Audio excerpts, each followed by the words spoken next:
9:18 de la noche, esto ya es Milenio 3 y os lo aseguro, en una noche muy especial, donde vamos a recordar, vamos a revisar una investigación que ha nacido con este programa. Una investigación que hemos seguido paso a paso y que hoy podemos compilar, resumir, como queréis decirlo. Una historia que nos ha marcado profundamente y que espero que después de esta hora os marque también a todos vosotros. El mejor equipo, como siempre, Katia Rocha, Carmen Porter, Carlos Barroso, vuestro amigo Iker Jiménez y, como siempre, un lujo en la técnica, el capitán don Antonio Bravo. Y con estos mismos acordes, lo recuerdo como si fuese ahora mismo, empezábamos una historia que, tengo que seros sincero, yo en un principio hasta desconfiaba. Era nuestro corresponsal Luis Mariano quien nos informaba de que en Belmez, ese lugar que ya todos conocemos, ese lugar que significa misterio, esa cocina de pastores estigmatizada por unas caras que nadie sabe quién son ni de dónde vienen, pues había ocurrido algo. Bueno, para ser sinceros también, había ocurrido muchísimas cosas. Sabemos que es muy difícil, para los que no pudisteis escuchar ese programa, poneros todo en orden y en antecedentes. Pero lo vamos a intentar. Prestar mucha atención. Nuestro compañero Carlos Barroso intenta sintetizar todo en 3 minutos. Así empezaba esta historia digna de la ciencia ficción, pero rotundamente real.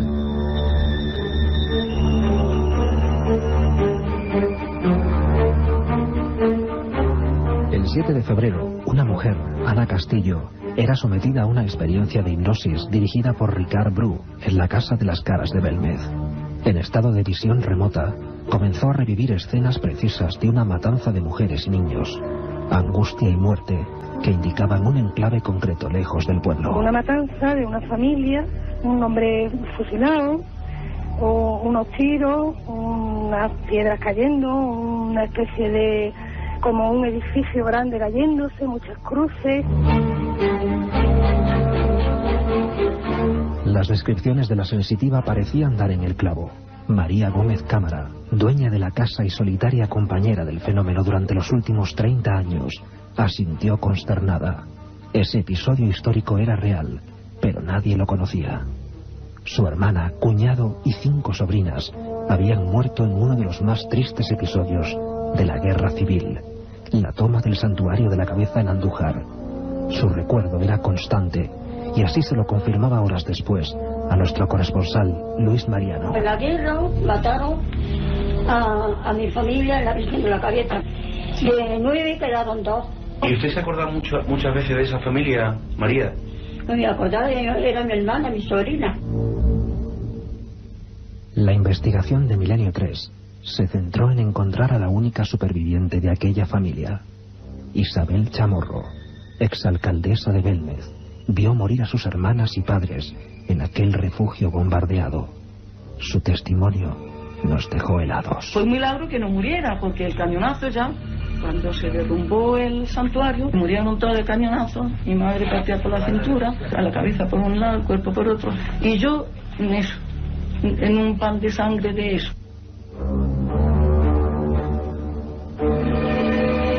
Las primeras comparativas de las caras de Belmez con las efigies de la familia eran sencillamente sobrecogedoras. Milenio 3 encargó un extenso informe elaborado con medios de la policía científica, cuyas conclusiones serán hoy reveladas, y recopiló información de los más prestigiosos historiadores de la región a la búsqueda de respuestas. Todos los indicios nos llevan hasta un lugar para proseguir esta investigación, a un recinto solitario, en el punto más alto de Sierra Morena, donde el drama aún parece flotar en el ambiente, el cementerio de las tumbas sin nombre. La otra realidad, Milenio 3, en la cadena SER. Esas campanas eran las del santuario de la Cabeza. Ahí están las tumbas sin nombre. El mismo título, del libro que hemos realizado Luis Mariano y servidor, que para nosotros es mucho más que una aventura escrita. Ha significado muchísimas cosas y creo que cuando es verdad pues se transmite. Y además hemos tenido el placer y la fortuna de vosotros, tantos cientos de miles fieles ahí, habéis seguido con nosotros cada pesquisa nueva, porque lo hemos vivido tal y como iba ocurriendo, sin saber qué venía después. Hoy es día de resumen, como decíamos. Carmen Porter, hace apenas 3 días estábamos allí, delante de esas caras, otra vez. Buenas noches, Iker. Nos volvíamos a enfrentar a las caras de Belmez. Estuvimos allí con la dueña de la casa, con María Gómez Cámara, con la superviviente de esa tragedia, con Isabel Chamorro, y la verdad es que es un pasaje de la historia dramático. Ya lo pudimos vivir en el Santuario de la Cabeza, en Andújar, y lo hemos revivido estos días con las protagonistas de los hechos, porque son ellas, y a ellas yo creo que va dedicada vuestra obra, Iker. Por supuesto, y hay un terremoto, ¿verdad?, de conciencias. Esta investigación, este libro, Tumba sin nombre, ha removido, y la investigación de este programa ha removido un montón de cosas, y nos da la impresión, hoy vamos a empezar a adivinar algunas, que van a surgir más, si lo importante es ayudar a que esto siga adelante en busca de los enigmas. Yo quiero saludar a la otra parte de toda esta historia. Recuerdo perfectamente esa noche, esa crónica que nos dejó helados. Cadena SER Málaga, Luis Marino Fernández. Buenas noches, compañero. Buenas noches, Iker, Carmen y toda esa gran familia de Milenio 3, desde aquí de los estudios de la cadena SER en Málaga. Los pelos de punta, ¿no? Los pelos de punta en ese resumen que ya emitimos en su día y que, bueno, pues he volvido a revivir todas esas sensaciones y sentimientos de esa investigación, ¿no, Iker? Ha sido increíble, porque yo creo que hay 2 cosas sobre todo principales, que gracias a tu intervención, gracias a tus pesquisas, encontramos 2 nexos importantes. Uno, que hay una familia cuyas caras, cuyas fotografías se parecen terriblemente, casi milimétricamente, a esas caras de Belmez, a esas manchas, a esos trucos para algunos que nadie ha logrado resolver, a esas figuras, en definitiva, que se asoman al cemento sin que sepamos por qué, y hay que decirlo, que han motivado investigaciones notariales. Aquí tuvimos los testimonios que han investigado la Brigada de Investigación Criminal. Es decir, para resumir, que han pasado todos los precintos durante 30 años. Y de repente, ¿cómo es tu primer encuentro con esas fotografías, Mariano? Pues mira, Iker, la verdad, tú conoces bien la historia. Horas más tarde de ver ese programa de televisión donde Ricard Bru sometía a hipnosis a Ana Castillo, ella relataba esa historia. María confirmaba que efectivamente esa familia, su familia, había muerto 30 y tantos años antes en el santuario Virgen de la Cabeza en Andújar. Pues horas más tarde nos desplazábamos a Belmez.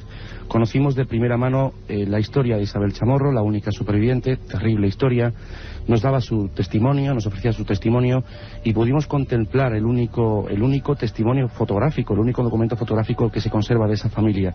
Y yo la verdad, Iker, cuando contemplé aquella fotografía de esa familia me quedé muy impactado, porque efectivamente yo ya podría ver, por lo menos de forma visual, que efectivamente había un cierto paralelismo parecido con algunos rostros de la casa de María. Algunos rostros, Mariano, si me permites, que además son en torno a los que ha girado todo el fenómeno. Ha habido más o menos 7 caras, el mismo número de víctimas, y en torno a ellas han ido cambiando, variando unas, pero esas 7 siempre estaban ahí, ¿no? Siempre han estado ahí. Yo creo que ha sido un poco el foco, el eje central de ese fenómeno ahí en la casa de María, ¿no? Y gracias al fantástico trabajo de nuestra compañera en televisión, haciendo una comparativa de las caras y los rostros, pues ya vinisteis vosotros a Málaga, visteis las fotografías, las comparativas, y os quedasteis también muy impactados y pensando, y sobre todo intuyendo, de que había ahí historia, de que teníamos que buscar, teníamos que recorrer kilómetros, entrevistar a gente y sobre todo levantar pistas para encontrarnos con todas estas historias trágicas y también, bueno, pues esperanzadoras, si cabe, ¿no?, de toda esta increíble investigación.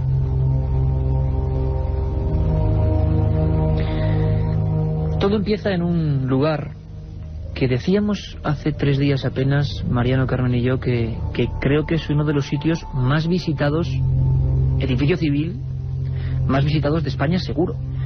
No se puede calcular, pero recordamos las páginas de Periódico Pueblo, por ejemplo. Ayer 15.000 personas en Belmez. Imaginaros por un momento lo que fue para un pueblo de 2.000 habitantes recibir 15.000 al día.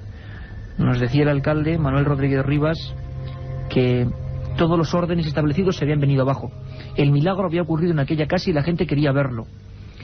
Y esa cocina, 30 años después, sigue ahí, con las mismas caras, que parece, por cierto, y vamos a descubrir, que se están marchando. Siguen ahí. Hay un sofá viejo, una mesa, camilla, varias estampitas y las caras. Y en ese sofá viejo se hace una experiencia, como hemos visto, pionera. Ana Castillo, una persona con ciertas dotes, vamos a decirlo así, de sensitividad, de quizá percibir cosas que otros no podemos percibir, o que no sabemos percibir, describe una serie de acontecimientos, una imagen, una especie de película que se corresponde con la realidad. Ana Castillo, desde Sevilla, buenas noches. Hola, buenas noches. ¿Qué tal? Ana, imagino que impresionada recordando todo esto, ¿no? Uf, tengo los vellos de punta y las lágrimas saltadas. Otra vez de revivir aquello que fue para mí muy tremendo. Te comprendemos de verdad, de corazón, porque sabemos que además luego hemos ido indagando y cosas que tú decías y que tú veías sin conocer nada de la historia, hemos descubierto que eran exactas.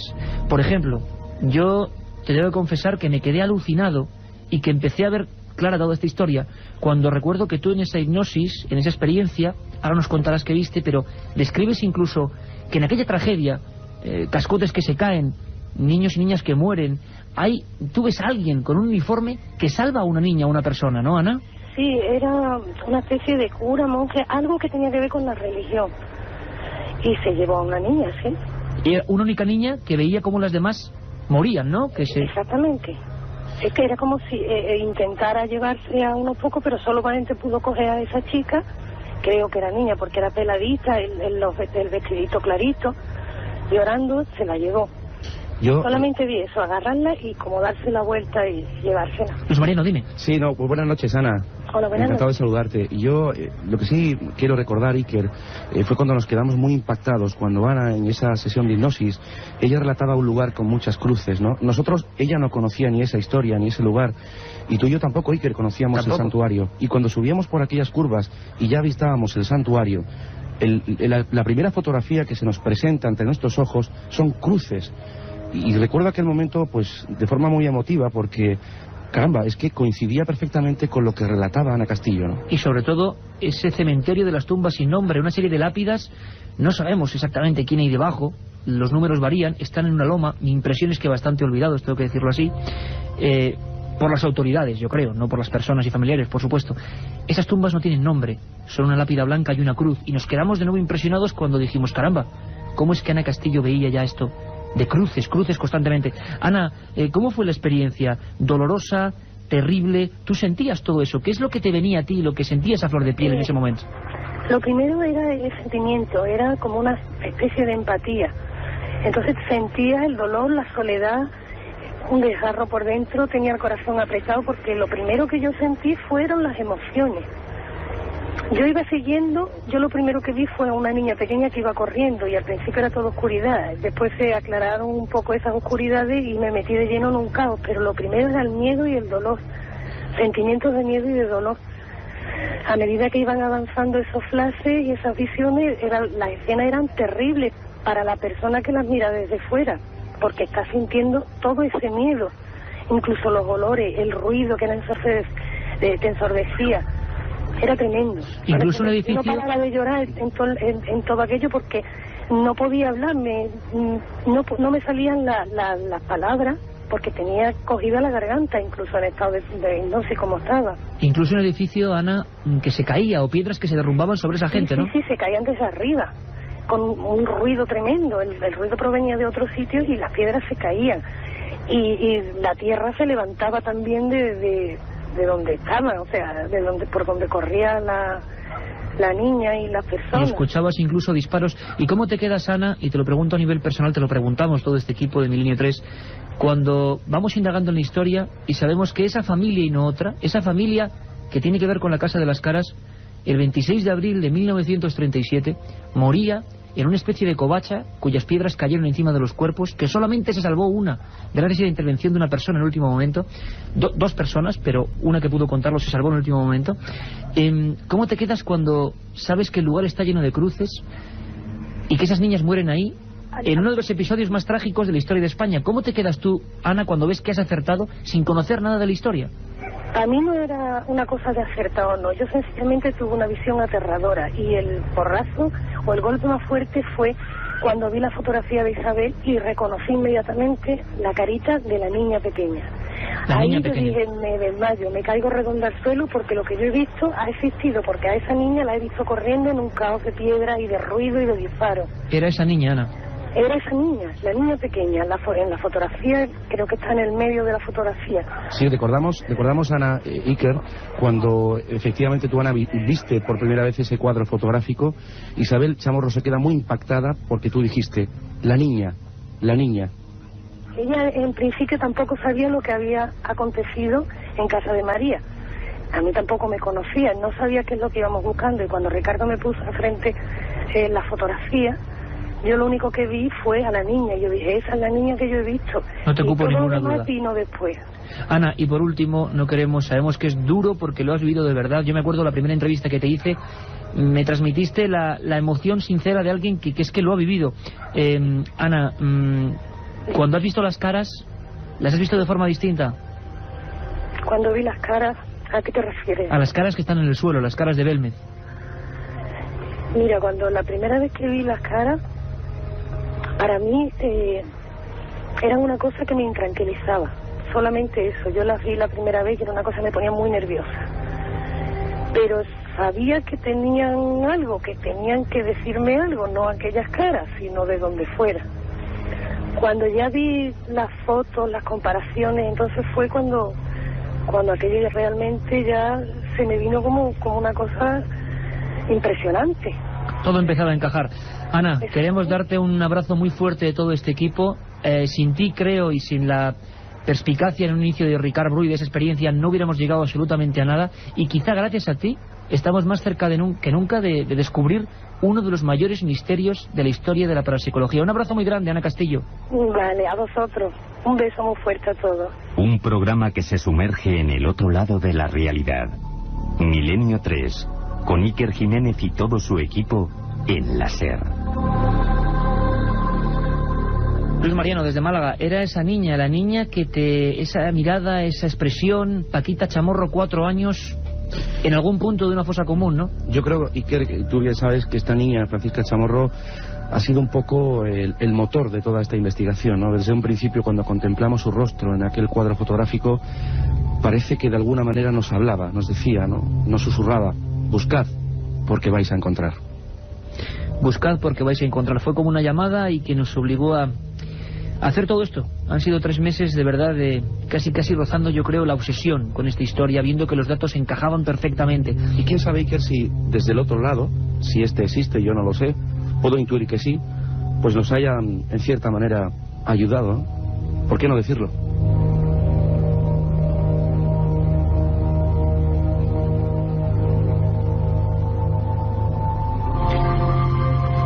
Escuchábamos a María Gómez Cámara, la mujer que está sola, la mujer que no murió con el resto de esa familia, que se encontraba en Belmez, la mujer que vio perder, digámoslo así, a varios de sus seres queridos, entre ellos su hermana, su cuñado, sus sobrinas, y que las tenía siempre en mente. Estuvimos con ella hace apenas horas para saber cómo toda esta investigación que vamos a ir resumiendo hoy le había sentado, cómo lo había vivido, qué estaba ocurriendo. Escuchad atentamente porque es María Gómez Cámara hace 3 días, recordando, se acordaba perfectamente, ocurrió en 1937. Ella tenía 17 años, pero esto no se olvida jamás, cuando toda tu familia es aniquilada. Y nos lo recordaba en su casa, con las caras de Belmez como testigo, de esta forma. ¿Usted se acuerda de ella, María? De Paquita, Me acuerdo de todas las chiquitas. ¿Y cómo era Paquita? ¿Cómo era? A nosotros es la que más nos llama la atención, ¿verdad, Mariano? Sí, sin Me duda. acuerdo de la mayor que se llamaba Juana. Luego había otra que decían Ana, por mi madre. Luego otra Carmen, como yo, en el pelo rizado. Ella murió envenenada. Y luego había otra que decían Remedio. Y luego estaba no estaba el Amparo. Después de la Carmen iba el Amparo. Iba la Remedio. Luego veo la Paquita, era la última. 7 que eran. Aquella era la familia Chamorro, la familia de María, la familia también de las caras. Nadie sabe por qué 30 años después a María Gómez Cámara se le aparece algo que se parece mucho, que se asemeja mucho a aquella familia. Juana, Ana, Remedios, Paquita. El asedio del Santuario de la Cabeza. La Guardia Civil en Jaén se proclama partidaria del bando nacional. Sin embargo, la provincia es la única que se mantiene fiel a la República. Y 1.200 personas viven 9 meses de infierno en lo más alto de un pico de Sierra Morena. Es una de las páginas más ocultas y menos investigadas de la guerra civil. Se habla de 206 muertos, muchos niños y mujeres, que yacen ahí, en el cementerio de las tumbas sin nombre. Al final tuvieron que rendirse. El batallón fantasma de Jaén, nombre nunca mejor dicho adecuado para esta historia, con 12.000 hombres, tomó el santuario. Allí estaba Miguel Chamorro, guardia civil, de lacios bigotes, mirada expresiva. Allí estaba Isabel, su mujer.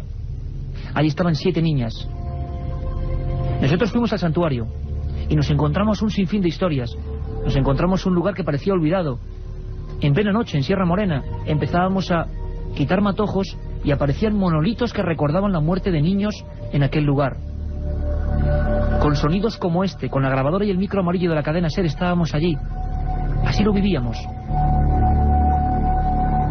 Nos encontramos ya en plena noche, en el punto más alto de Sierra Morena, Cerro Cabezo, soledad absoluta, y estamos en un lugar que hace décadas que no se visita, completamente olvidado. A unos 500 metros de la pared sur del santuario se abre lo que se llamó Casa Colomera, completamente derruida. Fue el lugar donde murió la familia Chamorro tras la caída de varios morteros entre el 26 y 27 de abril de 1937. Aquí pereció esa familia cuya pista estamos siguiendo, porque parece ser que tiene mucho que ver con las caras de Belmez. Nos encontramos ahora en un pico donde hay un monolito recordatorio de algunas de las proezas que hicieron algunos niños, entre ellos muy probablemente los integrantes de la familia Chamorro, alumbrados por la linterna junto a esta lasca de piedra. Y Luis Mariano, vamos a intentar, con la poca luz que tenemos, si quieres leer a los oyentes de Milenio 3 lo que pone en este punto concreto de Cerro Cabezo. Vamos a intentarlo, Iker.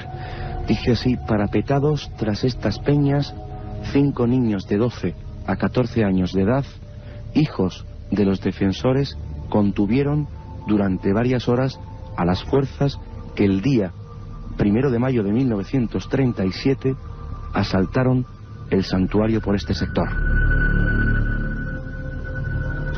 Ahí estábamos viviendo la historia del santuario, recordando lo que queda de aquella historia dramática. En aquella familia, la familia del misterio, hay que decirlo, a la que hemos querido hacer también un poco de justicia y recordarla, como recordar a tantas personas, y es que da igual el bando, eran personas. Daría exactamente lo mismo que las tornas políticas estuvieran invertidas. Murieron 206 personas en lo alto de Sierra Morena, sin comida, sin nada, muchos de ellos envenenados. Allí estaba Isabel Chamorro, que fue alcaldesa de Belmez. Ella ha sido la pieza clave para recuperar toda esta investigación. Ella vio allí morir a su familia. Isabel Chamorro, desde Belmez de la Moraleda, Jaén. Buenas noches. Hola, buenas noches. Isabel, sé que de alguna forma te estamos haciendo pasar un mal rato, pero tú sabes que es para dejar las cosas en su sitio y para demostrar que parece ser, Isabel, no sé qué piensas tú, que las caras y tu familia tienen algo que ver, algo. ¿Tú qué opinas, Isabel? Yo no sé, en fin, como yo ya, desde que todo esto, pues no quiero ni mirar las caras. ¿No quieres mirar las caras? Porque las ves distintas, Isabel. ¿Eh? Las ves distintas, las caras, esas caras por las que tú tanto has luchado. Tú como alcaldesa de Belmez te enfrentaste a mucha gente. Claro que sí. Pero ahora, ¿por qué las ves distintas? Pues ahora no, es que me da que no las puedo ver, que no las puedo mirar. A mí me gustaría, Iker... Buenas noches, Isabel. Hola, buenas noches. Pues primeramente agradecerte en nombre de todo el equipo del programa y bueno, pues hacerlo público. Agradecerte, muchas gracias, Isabel, por darnos la oportunidad, por contarnos tantas historias, por confiar en nosotros, porque tú has sido el alma, sin duda, de este libro, Isabel. Muchísimas gracias, de verdad, ¿eh? Isabel, sí. ¿Qué te ha parecido esta investigación, este libro? ¿Cómo lo has sentido, ahora tú que lo has leído? Que yo lo primero también, ya que me estás dando las gracias, vamos a tener que repartir las gracias, porque yo también tengo que daros las gracias por muchas cosas. En primer lugar, daros las gracias por el nombre de mi familia. Es que me emociono. Perdóname. Lo sabemos, Isabel, lo entendemos. Mi familia, que seguro que desde el cielo lo están haciendo también. También por mi hermana madre Amparo, que no os digo nada porque hablar de ella es que me emociona mucho. Lo sabemos perfectamente, Isabel, y no queremos tampoco más que seas testigo, que seas testimonio de esta investigación, porque tú estabas allí. Los recuerdos, imagino, tú eres muy pequeña, pero deben ser terribles. Aquello debió ser una odisea, ¿no? 9 meses, no le podemos... los hombres y mujeres de hoy en día, yo creo que esto no podemos imaginarlo, y vemos lo crudo que fue nuestra guerra civil. Estabais en un pico, sin comida, tu padre y 2 de tus hermanas mueren primero envenenados, ¿no? Porque iban a buscar comida y se equivocaron al coger raíces, ¿no? Claro, no había nada que comer, y no solamente ellos, otros. Bueno, yo no sé nada porque yo tenía 1 año, pero lo he oído contar y los libros que lo he leído, y no solamente ellos, pero claro, ya estaba todo tan agotado que ellos pues cogieron lo que vieron, y ya como estaban muertos de hambre, pues cogieron y comieron, y entonces pues murieron por el camino. Y después muere el resto de tu familia, ¿no? Y luego el resto, ya cuando 2 o 3 días antes de tomar el santuario, pues de los cañonazos, pues murieron los demás, y yo salí muy herida. Y mi hermana Amparo, pues porque la cogió un guardia civil de un brazo y se la llevó, y por eso ella pues se libró. Y yo fue un milagro que saliera, porque salí muy herida pero con vida.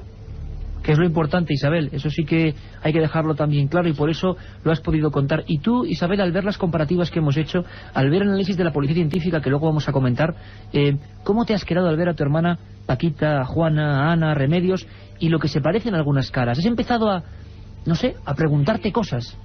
Sí, yo es que, sí, le veo, pero ya te digo que es que hasta ahora no he tenido valor de el estudio ese de la policía, de cuando me vea más serena, de comparar y de mirarlo bien. Es lo mismo que el libro, me ha gustado mucho, pero lo he leído con tantos nervios y derramando tantas lágrimas que me ha gustado mucho, pero tengo que leerlo más despacio.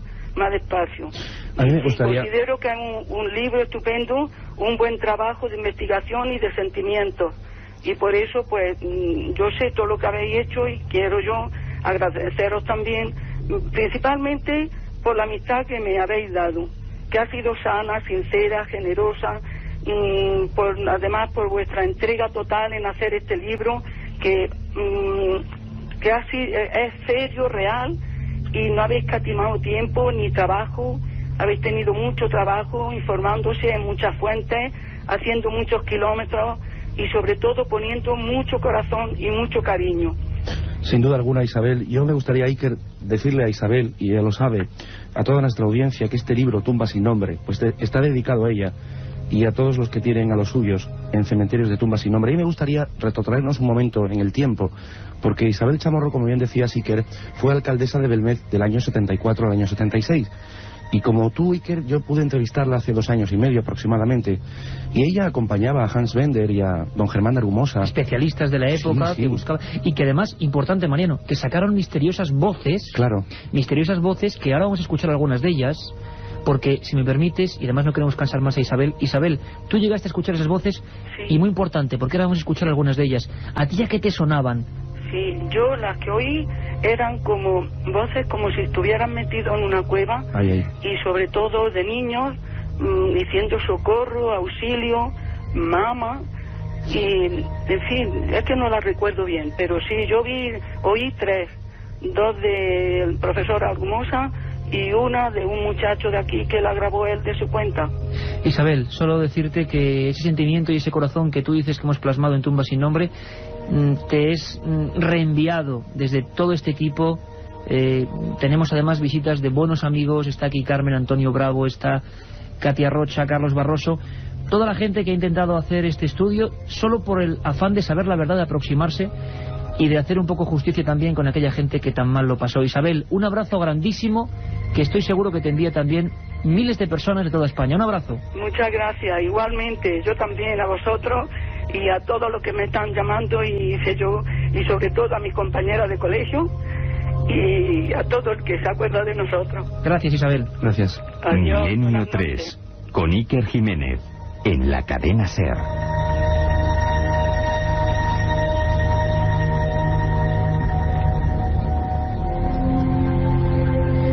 Importante, bueno, tremendo, Isabel Chamorro, la única superviviente de esa familia, la familia de misterio, la familia que se parece a las caras de Belmez según los análisis policiales informáticos. Casi nada. Pero hay más. Isabel habla de voces.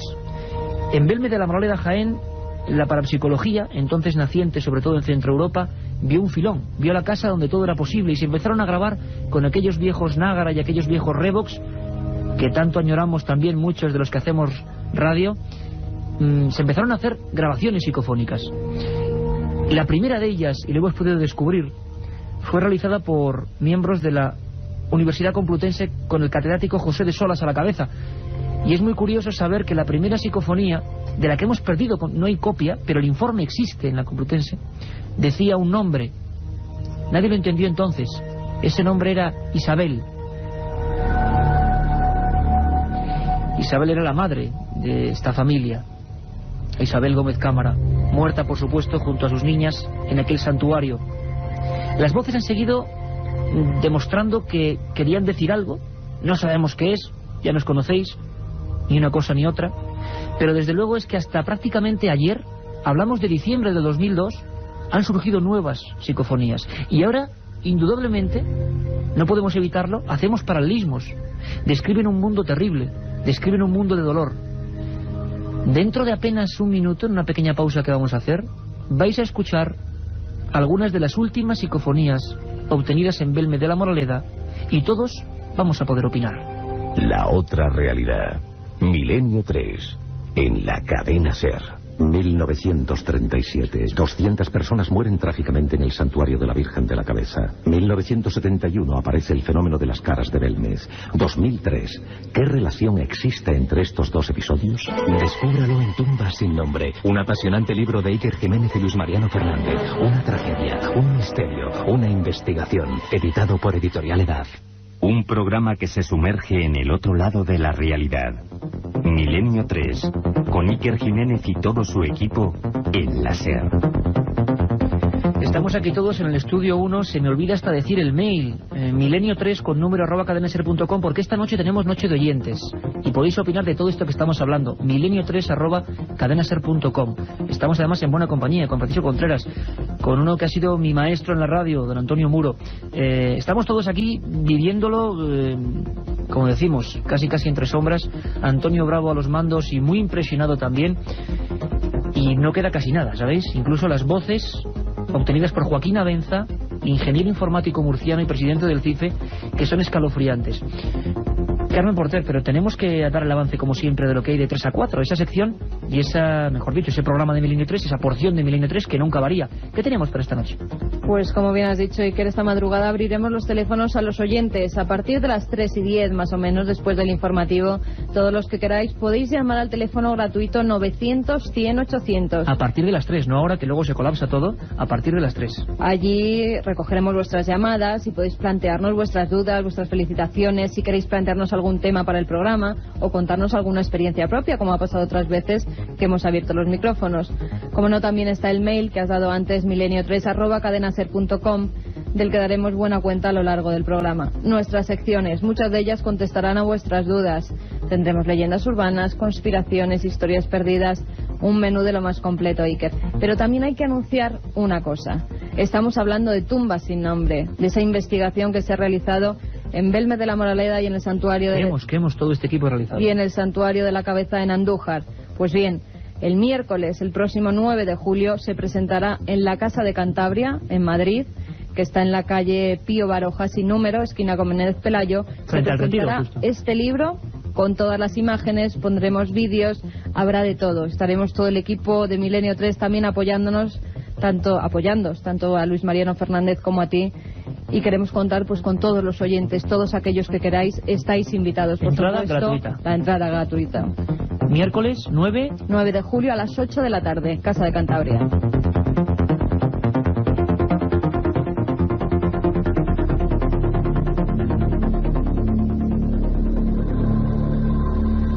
Pues esa es la cita para la presentación de este trabajo. Estaremos todos, será un placer volver a estrechar las manos de muchos amigos y de muchos oyentes que sabemos que estáis ahí. Luis Mariano, las psicofonías en Belmez han dicho muchas cosas, ¿no? De todo tipo, pero todas ellas igual de dramáticas, ¿no?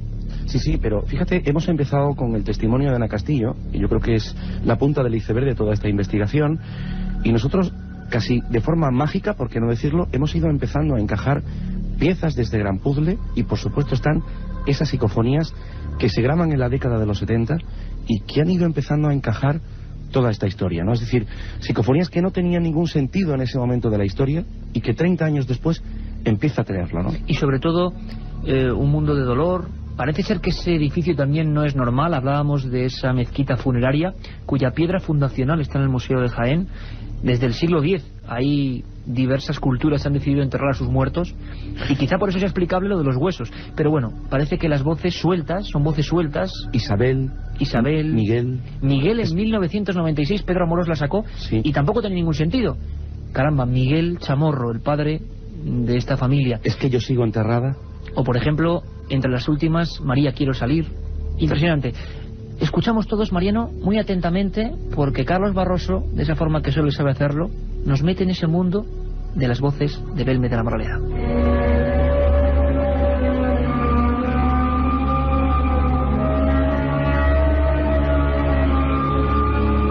Palabras amenazantes, frases cortas y lamentos prolongados. Nombres concretos que parecen enganchados al aire durante décadas. Gritos, chillidos, muerte.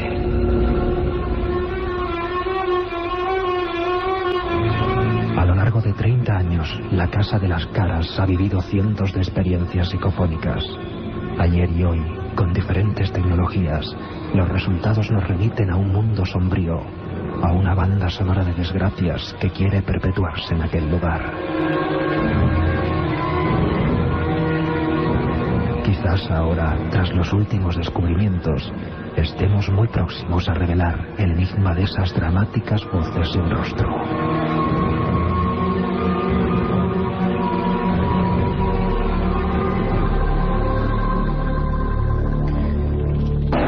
Sabemos que las psicofonías os apasionan, tienen un poder casi mágico, porque veíamos que casi salta uno repentinamente, pero lo hemos atrapado a tiempo.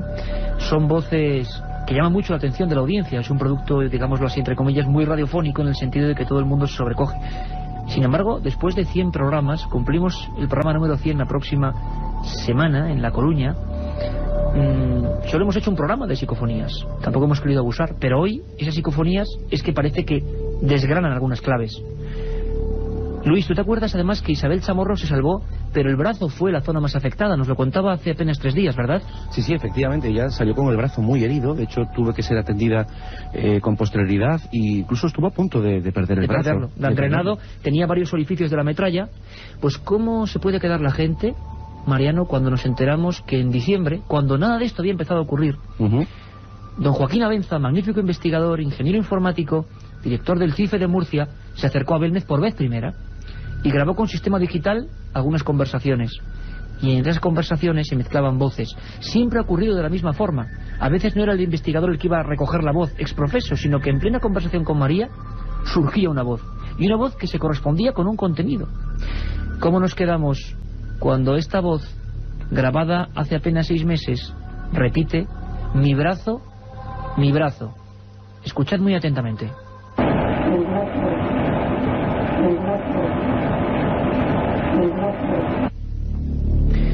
Luis, ¿qué te parece? Tremendo, tremendo. La verdad es que, pues como esta psicofonía, muchas cosas más en esta investigación que nos ha dejado perplejo, helados, y yo ya no sé qué pensar. Y que es una investigación, como bien sabes, que nos ha cambiado pues de forma brutal, y ha habido muchas extrañas coincidencias, todas como estas. Todas como estas. Por ejemplo, si vemos la película de los hechos, vemos a una familia, 9 miembros, 7 de ellos encerrados 26 de abril del 37.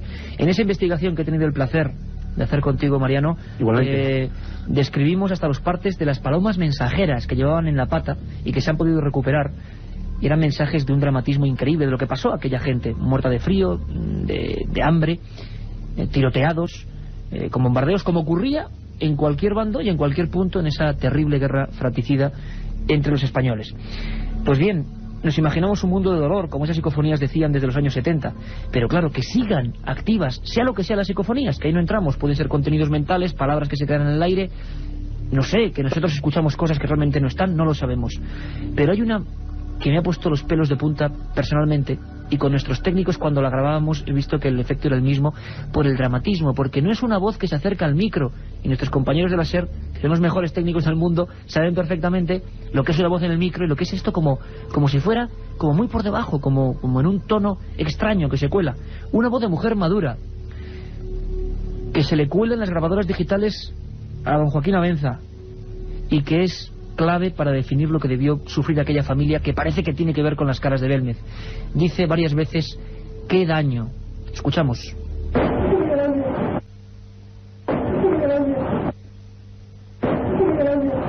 Con un dramatismo tremendo, ¿verdad, Mariano? Con un dramatismo tremendo, Iker. Yo creo que casi sufriendo, ¿no? O sea, esa es la frase, sufriendo. Y quizá para cerrar esta, si me permites, Mariano, esta inmersión, ¿no?, en un mundo tan subjetivo, desde luego, pero que está ahí, que parece que se corresponde con el ambiente que se vivió en esa casa y en ese santuario.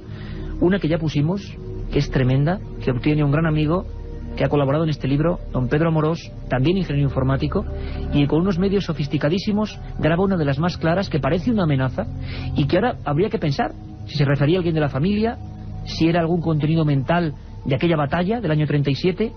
Dice: matar a él. Matar a él. Matar a él. Matar a él.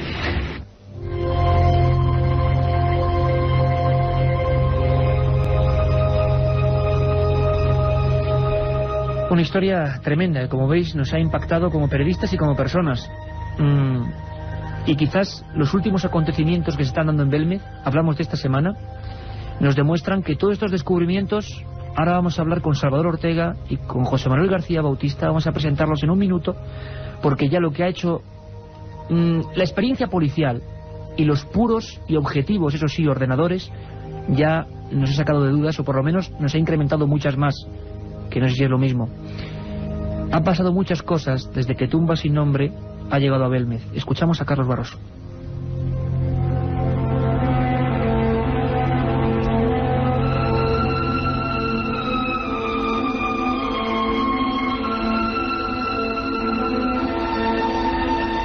La repercusión en Belmez de los descubrimientos revelados en Tumbas sin nombre solo puede calificarse de brutal.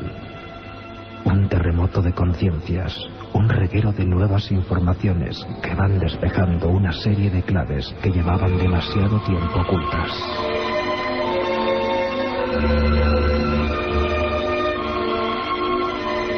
Una historia de matanzas y recuerdos, de traumas y desgracias que por algún resorte desconocido se han plasmado sobre el suelo de cemento de esa pequeña casa perdida en la serranía de Jaén.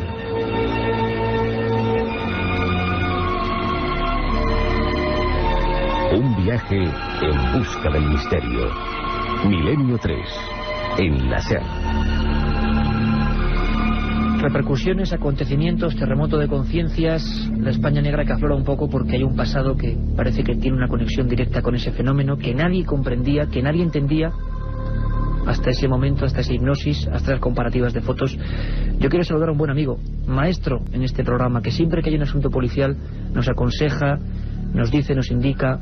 Él, fijaros si es mágico, que la semana pasada hablábamos de psico-killers, de cómo él atrapó, por ejemplo, al mayor psico-killer de la historia de España, y esta semana ya se ha visto lo que ha ocurrido con el asesino de La Baraja. Él es Salvador Ortega, pionero de la policía científica, diplomado en ciencias forenses. Don Salvador Ortega Mayén, buenas noches, compañero. Buenas noches, querido Iker. ¿Cómo te quedas tú?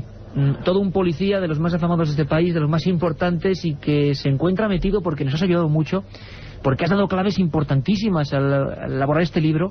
Nos decías, esto va por aquí, esto va por acá.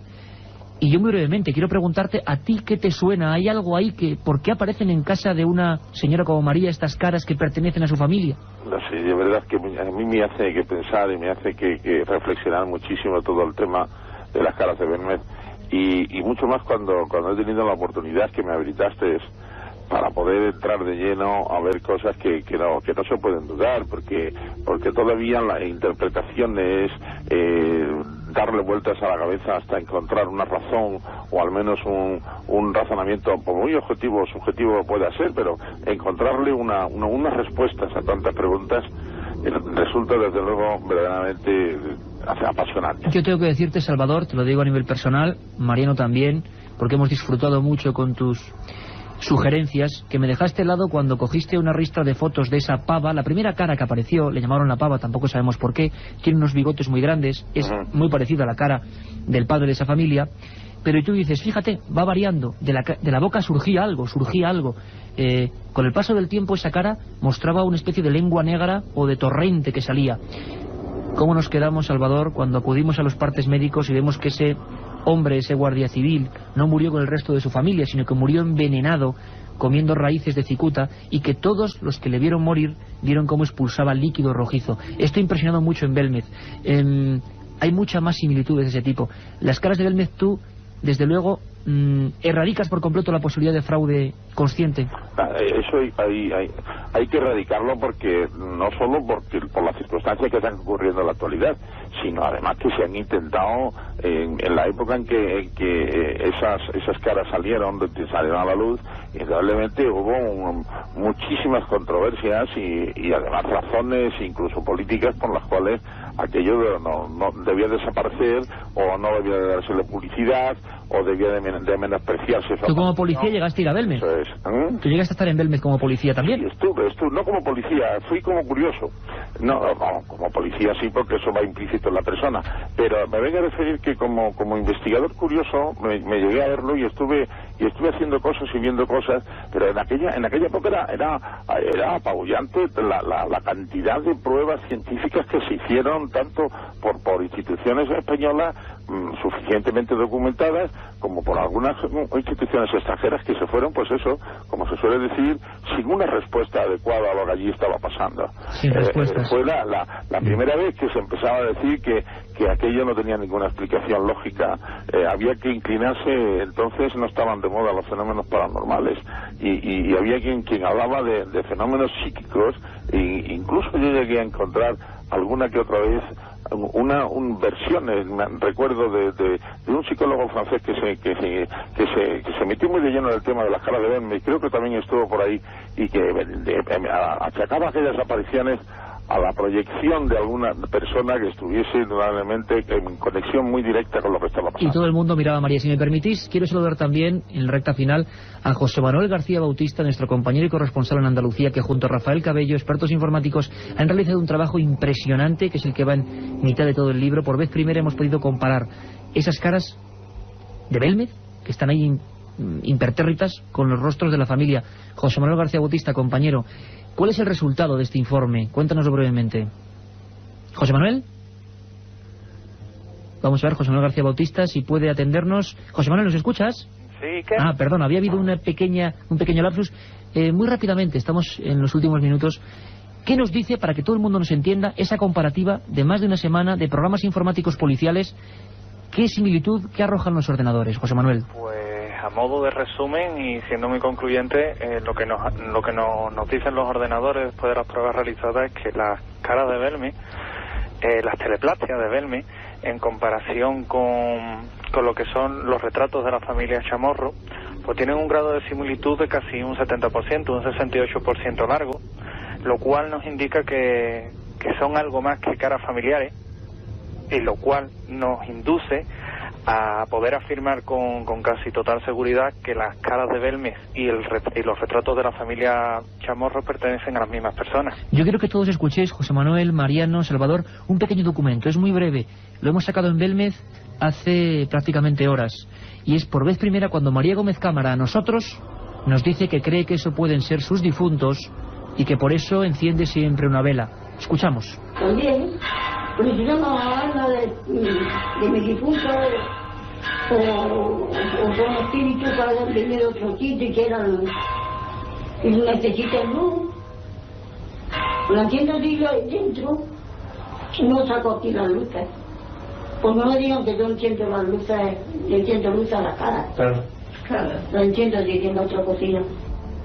Una vela que ahora estará encendida. Luis Mariano, impresionante. María nos decía ya que con las pruebas en la mano, tú fuiste el primero en llevárselas, tiene que admitir la evidencia, ¿no? Desde luego. Hombre, ella en un principio, llorando, lo decía llorando, negaba con la cabeza que se trataba de su familia, pero sin duda alguna en esta última visita pues casi lo ha admitido, ¿no? Yo creo que ella está teniendo un proceso interno también, pues el cual yo creo que van a salir muchas más cosas, Iker. José Manuel García Bautista, se han comparado ojos, se han comparado distancias, se han comparado cosas milimétricas, y los ordenadores han dicho que hay rasgos de un parecido por encima de lo normal. El 40% se considera ya lo normal, ¿no? Efectivamente, a partir de un 40% ya nos dice que el resultado es una cara, un rostro familiar, ¿no? o sea que pertenece al entorno familiar de la comparativa. Cuando ya pasamos a niveles que superan el 60%, tenemos un cierto grado de seguridad de que la cara pertenece al sujeto a estudio, ¿no? Pues ahí está el misterio, José Manuel, es que no tenemos apenas tiempo para más.